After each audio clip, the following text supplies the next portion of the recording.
For the youth, rising stars, phenoms, etc., what 3 tips would you give them regarding pursuing whatever it is that they want? A lot of people, they just want it. They just want it. I want it. I want it. It's like, okay, what do you want to do to get it? They just like, I just want it.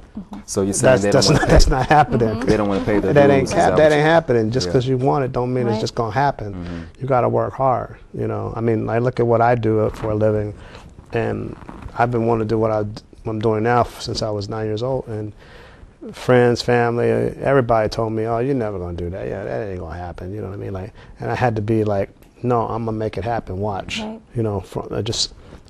You know, hypnotize myself into knowing that I was going to make it. And then I think that... What does that mean?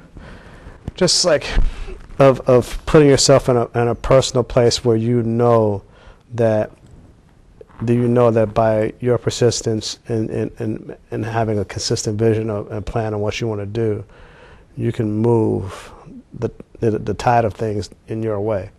And that's something that I worked on at a very early age. Like when I was in high school, early high school and junior high, my father, who was a manager at a drugstore, he was working at a job, and he just hated working at this job. He was head of, but just hated. He said, "So I just, I really wanted to just work for himself, and he would read these self-help books, by Og Mandino and Napoleon Hill, and it was because where we lived was really bad and everything and stuff, right? And the conditions that we were living in and stuff.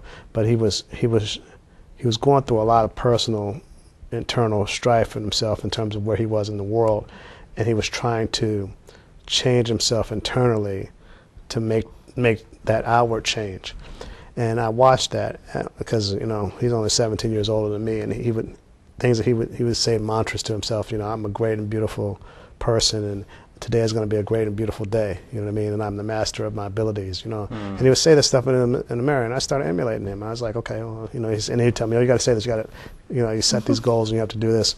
And I did that, at the age of 12, so at a certain point when I started to have these goals that were so lofty that weren't a reality for a lot of people, there was nothing, nobody could tell me nothing.